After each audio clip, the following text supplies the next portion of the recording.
serba-serbi interview oleh HRD.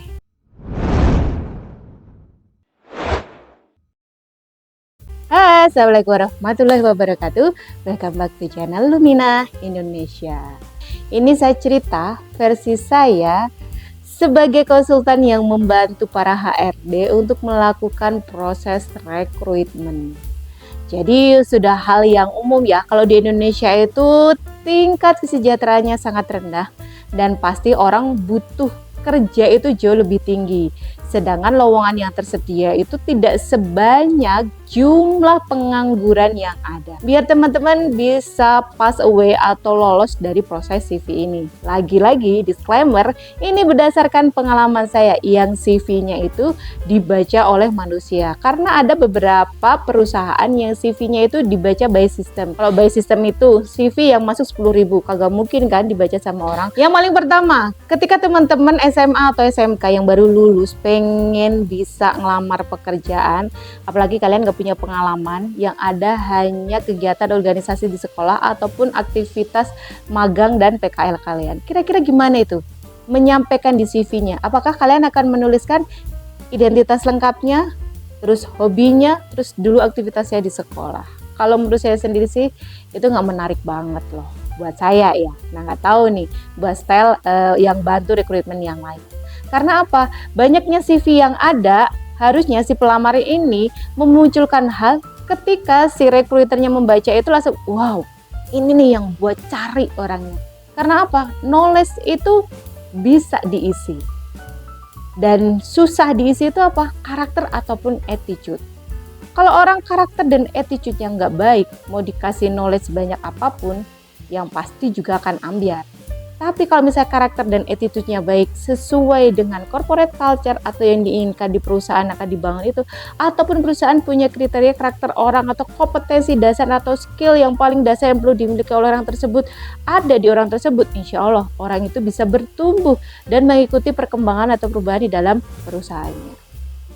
Dan yang lain lagi, jangan lupa kasih foto dong di CV-nya. Kalau saya sih lebih suka ngelihat foto. Ya mungkin karena udah lumayan banyak CV yang saya baca, jadi saya kayak nemu pola, jadi saya lebih suka aja baca foto. Saya suka dengan orang ini, saya nggak suka, saya suka nggak suka, nah itu di sana. Untuk teman-teman nih yang belum pernah punya pengalaman kerja, saya punya toolsnya yang paling menarik bisa kalian gunakan, yaitu talent mapping. Lewat talent mapping, kalian bisa mendeskripsikan diri kalian dengan jelas dan jernih. Contohnya seperti ini nih. Saya akan coba kasih contoh gimana cara kalian memperkenalkan diri dengan kemampuan di H. Di headman di sini kalian kebanyakan merah ataupun kuning. Misalnya nama kalian adalah Olivia. Halo, perkenalkan, nama saya Olivia. Usia saya misalnya 15 tahun. Berdasarkan talent mapping, nggak usah nyebutin talent mapping juga nggak apa-apa. Saya memiliki kemampuan dan keahlian untuk mempengaruhi dan meyakinkan orang lain. Selain itu, saya juga bisa mengatur dan menata segala sumber daya, orang, people, dan waktu untuk mencapai sebuah target yang sudah ditetapkan secara waktunya. Dan juga saya bisa menjadi seorang mediator dari dua orang yang bertikai atau keinginan dari dua orang yang berbeda sehingga mencapai sebuah keinginan yang sama. Begitupun juga saya suka sekali mempengaruhi orang lain agar dia bisa mengikuti apa yang saya sampaikan, menjualkan atau menawarkan produk dan juga jasa sehingga mereka bisa terpengaruh dengan apa yang saya berikan. Selain itu juga saya tipe orang yang berani menghadapi konflik atau permasalahan secara langsung dan juga saya berani mengutarakan pendapat dan juga keinginan saya secara to the point dan mudah dimengerti oleh orang lain. Kira-kira gimana nih? Orang yang baru baca CV kalian langsung kenal dan ngerti, oh ternyata dia karakternya begini, dan begini ya. Ternyata dia kelebihannya seperti ini. Dan bisa jadi nih, karena namanya juga recruiter ya, terkadang itu ada lowongan-lowongan yang nggak dipublish di umum.